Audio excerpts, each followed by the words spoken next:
안녕하세요. 박래호TV 박래호입니다. 호주 교통문화 시리즈 10번째로 시드니 교통안전에 대해서 시드니에서 알아봅니다.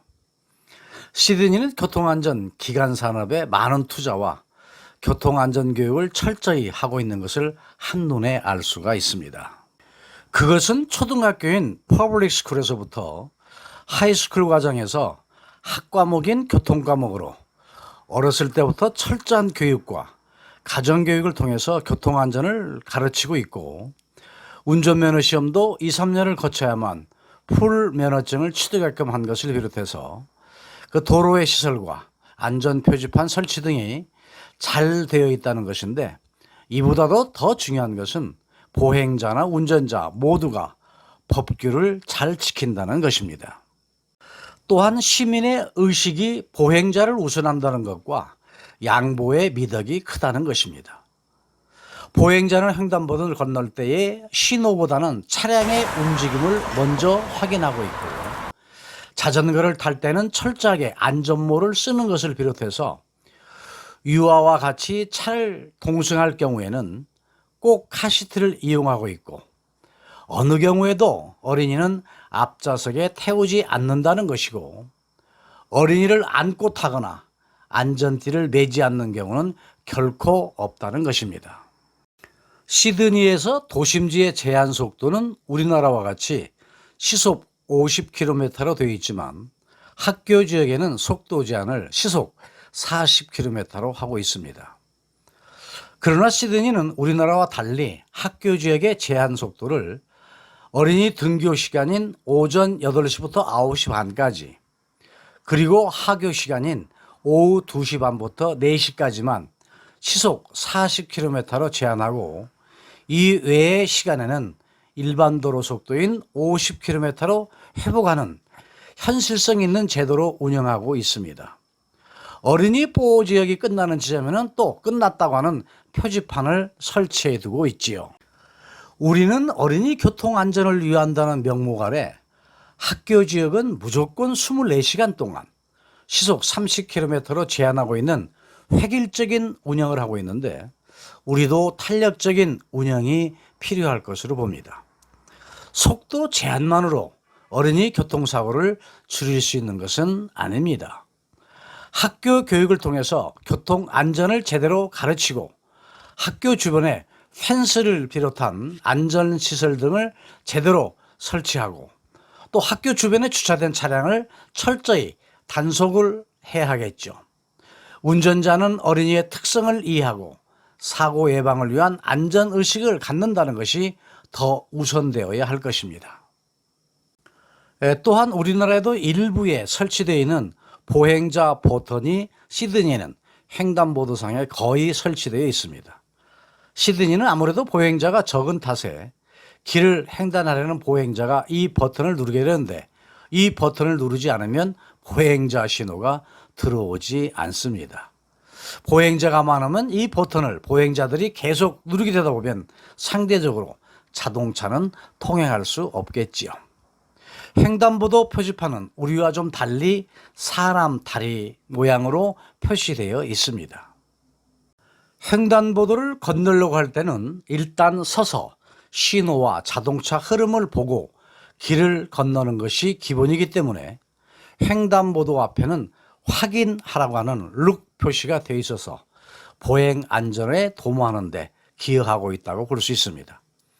우리나라에는 이와 같이 파란불과 빨간색 불로 사인이 들어오게끔 설치되어 있는 일부 지역을 보게 되면 안전시설로 참 잘된 것으로 볼 수 있습니다. 교통안전을 위해서 법규를 잘 지킨다는 것이 우선 중요한데, 호주 도로교통법에는 횡단보도에서 운전자는 반드시 보행자에게 양보해야 된다라고 규정되어 있어서 자동차 운전자는 보행자 우선이라고 하는 의식을 확실히 심어주고 있습니다. 한편 호주는 1939년부터 고령화 사회가 되면서 노인들의 교통안전에 상당히 부심하고 있습니다. 국제연합기구인 유엔에서는 65세 이상을 노인으로 규정하고, 노인 인구가 전체 인구의 7%가 넘으면 고령화 사회, 14%가 넘으면 고령사회, 20% 이상이면 초고령사회로 분류하고 있죠.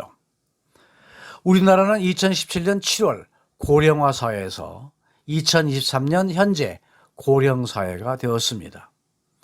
우리나라 전체 인구 중에서 65세 이상의 노인이 2023년 5월에 18.4%이기 때문입니다.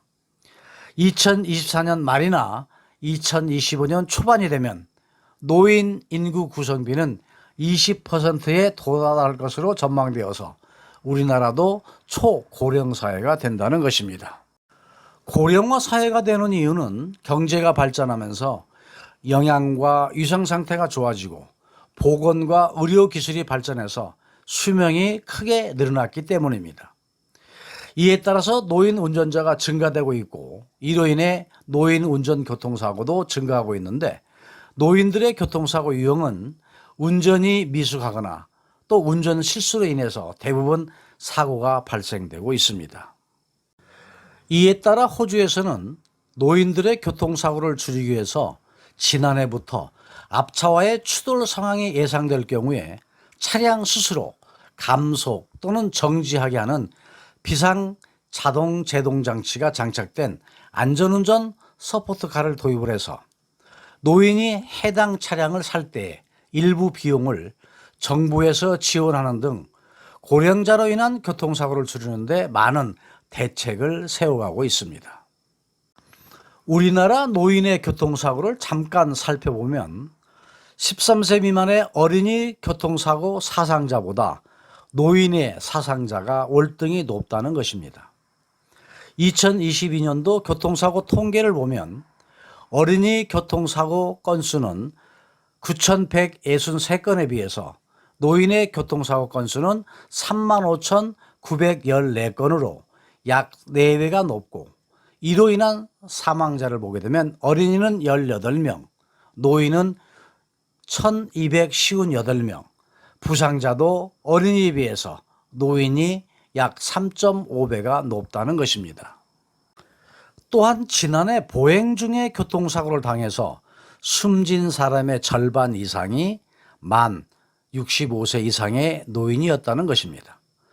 시드니 역시 고령자 활동과 많은 노인들이 운전하고 있는 것을 흔히 볼 수 있는데 고령자로 인한 교통사고가 계속 증가하고 있는 현실이 시드니입니다.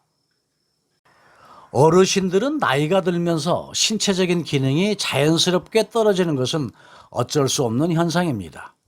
시력이 떨어지고 시야가 좁아지고 청력이 저하되는 것을 비롯해서 인지 반응이 둔화되는 등 신체 기능이 전반적으로 둔화된다는 것이죠.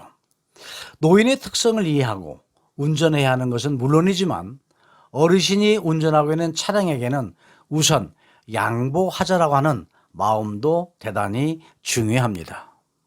하나 제안을 해보면 예전에 초보 운전자 스티커를 의무화했듯이 65세 이상의 노인이 운전하는 차량에는 노인 운전 차량임을 알리는 스티커를 부착을 의무화해서 교통안전에 도움이 되도록 하면 좋지 않을까 합니다. 자동차는 문명의 이기인 것만큼은 틀림이 없고 또한 현대생활에서는 없어서는 안 될 자동차이지만 이 자동차가 흉기가 되어서는 안 될 것입니다.